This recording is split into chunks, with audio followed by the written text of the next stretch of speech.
Hey, HSE study family. He had just started his shift. 47 seconds later, he was gone. This isn't a freak accident. It's a story of what happens when safety is ignored. A young father, a new technician, lost his life because a machine wasn't locked out.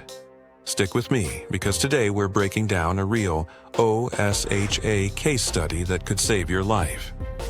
Welcome back to HSE Study for your ultimate guide to workplace safety.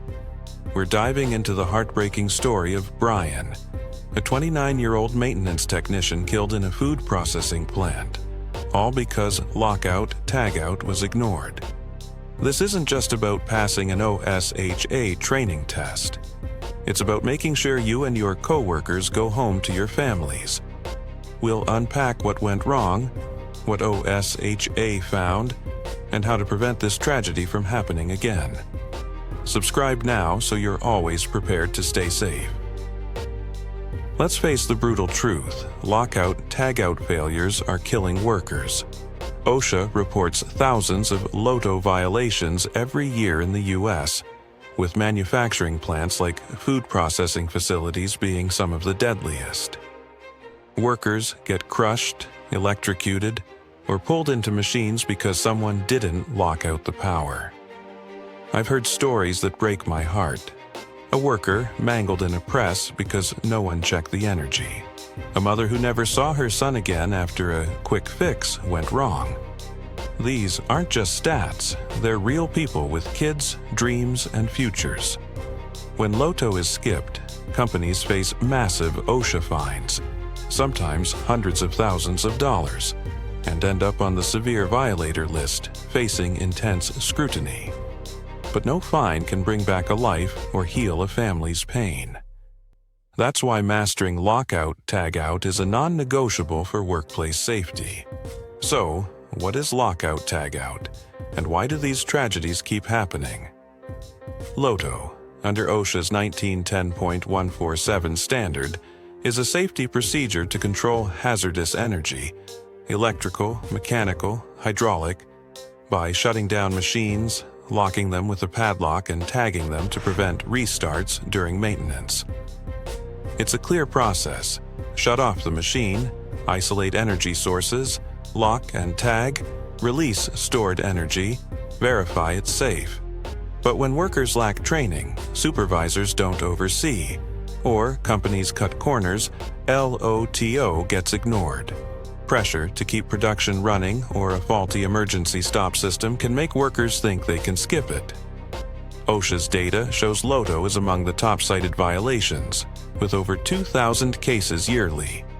Without proper safety training and hazard recognition, a 47-second shortcut can end in disaster. Let me tell you about Brian's story, a tragedy that still chills me.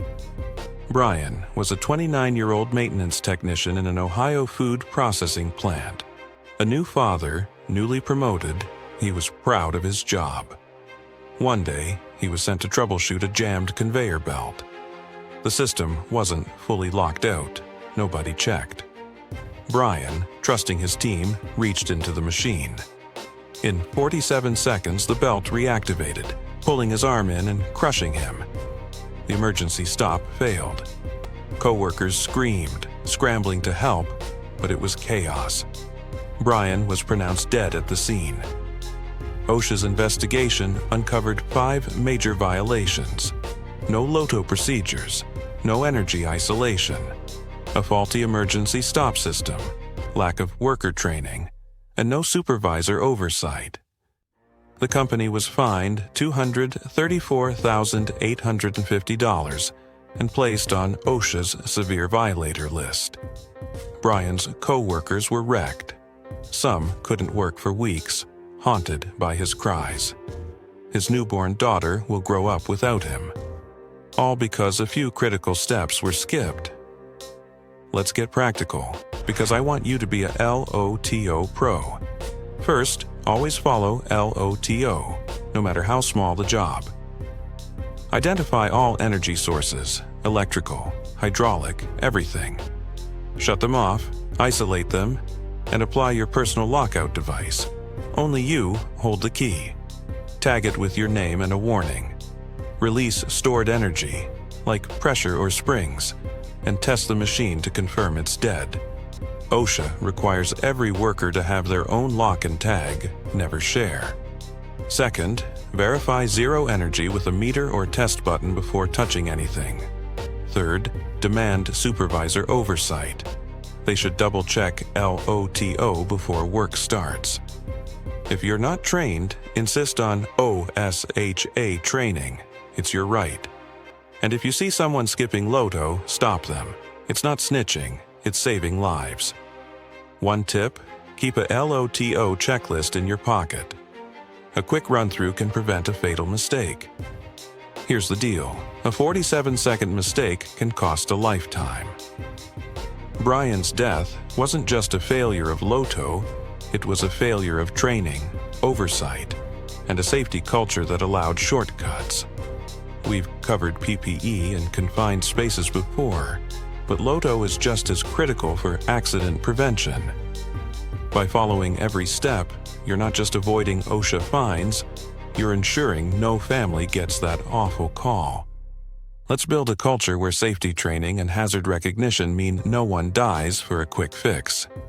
So, HSE study family, what's your best LOTO tip? Ever seen a close call with a machine? Drop it in the comments. I'm reading every one. If Brian's story hit you hard, smash that like button and share it with your crew. Let's keep learning, stay safe, and make every workplace accident-proof.